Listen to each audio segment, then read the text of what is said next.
takeaway was that people who have, or hospitalized patients who were deficient in vitamin D, they had a greater risk of becoming severe compared to those who were not. So that is a very, very important thought.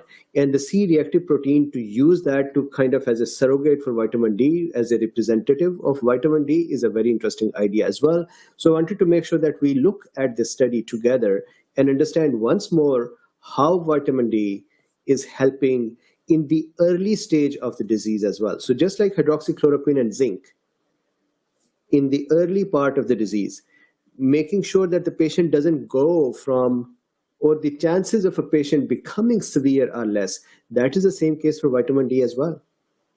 So let's look at this one. So I'm going to show the studies right now. So I'm going to share my screen. This is the discussion. I'm going to go into the mechanics now. And so I'm going to show the studies. So here we are.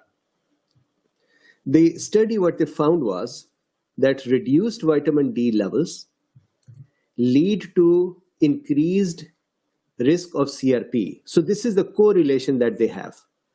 That C-reactive protein, the CRP over here, the C-reactive protein is tied with vitamin D levels. And vitamin D levels are tied with the C-reactive protein. So take this as one unit. Take these two as a surrogate for each other, as a representative for each other.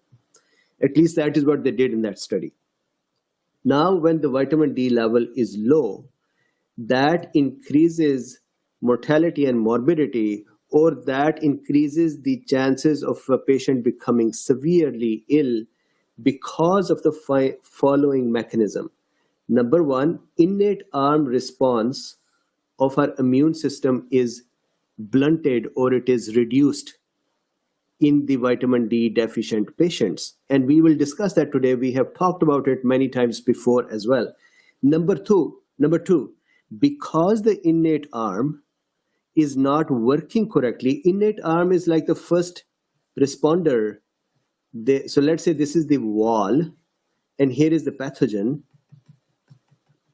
When the pathogen attacks us, the very first responders or defenders are the innate arm. And the innate arm cells, where they take care of the virus until the adaptive arm, which is the T cells and B cells, that becomes ready in 7 to 10 days. So in this study, they had used the readying time of the adaptive arm to be 7 days.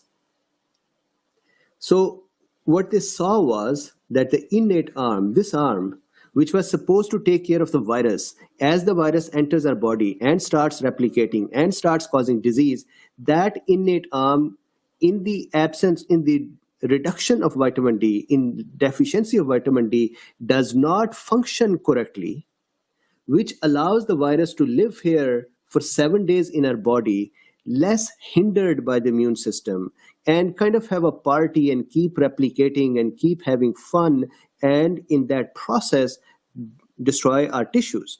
But even more importantly, the viral load increases. What does that mean? The amount of virus present in the body is increased now. Why? Because nobody was stopping it from replicating. So there's a lot of virus in our body.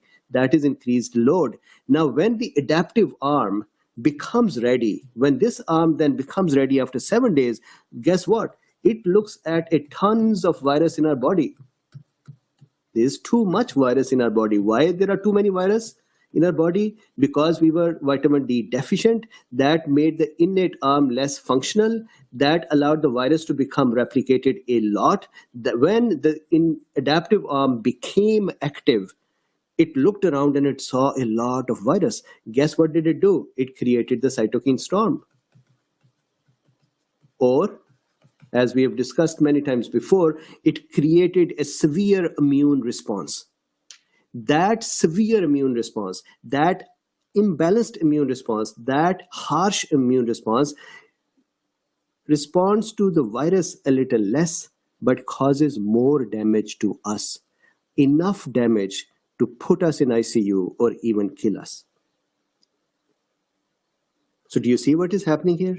This is the mechanism. Very, very important mechanism. The mechanism is that the virus innate arm is blunted.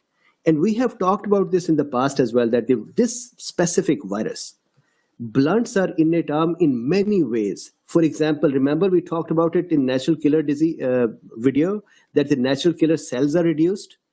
Remember we talked about it, that it sends in the ivermectin discussion, which unfortunately is taken down by YouTube, that the virus sends a messenger in our DNA, in our cell's nucleus, to ask it to not defend itself. And that causes the initial immediate defenses of the cells to be torn down, which allows the innate arm not to work. This is like a virus has invaded us, and if we are a castle, the guards that are sitting at the castle, virus makes them go to sleep. Then the virus has all the world to it. It goes and replicates until the internal defenders wake up in 7 days. Till that time, the virus has replicated so much that when these defenders, the adaptive arm, when they wake up, they have a harsh response, which ends up damaging us.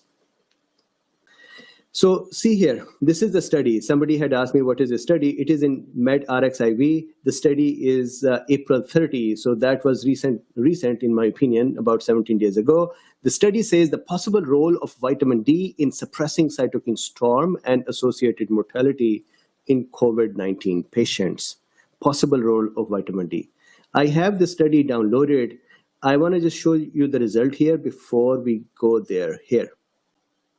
Vitamin D may reduce COVID-19 fatality by suppressing cytokine storm.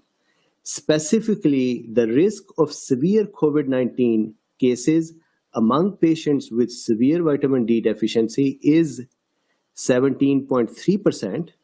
So with the vitamin D deficiency, the risk of severe case is 17.3%, while equivalent figure for patients with normal vitamin D is 14.6%, a reduction of 15.6%. So if you see this study, it says the possible role of solar ultraviolet B radiation and vitamin D in reducing case fatality role. So this is one study they used. This study says that in the 1918 and 1919 influenza pandemic in the US, the patients who were deficient in vitamin D had more severe cytokine storms compared to patients who were not. However, at that time, vitamin D, I think itself was not derived. So the strength of the study is that this said that the patient who were less exposed to sunlight were more prone to developing cytokine storm, because at that time there was no vitamin D supplement. So that is the purity and beauty of this study. So the study had done the analysis on the people who lived at different latitudes within the US, and then the amount of ultraviolet rays available on those latitudes. And they found out that wherever there was more sun available and more ultraviolet rays available, that is where people died less. And those areas of the US where there was less sun available or less intensity of the ultraviolet rays was present, that is where more people died.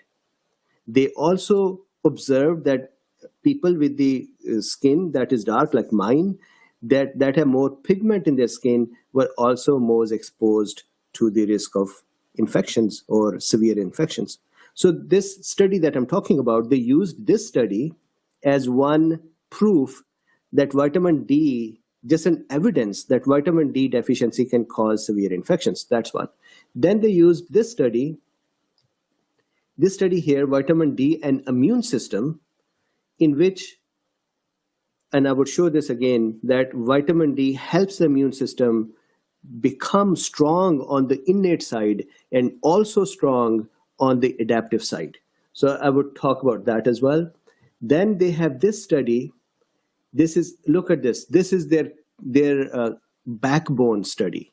This was another study which said C-reactive protein and vitamin D deficiency have a correlation. So this study was about the cardiovascular disease. What they were talking about was that when people are deficient in vitamin D and have a higher level of C-reactive protein, these patients or these persons are more prone to having cardiovascular diseases. So the study was aimed at cardiovascular diseases, but in that study, they had looked at a lot of data and correlation between C-reactive protein and the vitamin D. So this is the innate immune system. So innate immune system's function is corrected by vitamin D. Adaptive immune system's behavior is moved away from cytokine by vitamin D. And then we now have the study that shows that if the vitamin D level are incorrect, then there is a greater chance of the COVID patients to become ill severely and to become to have fatality.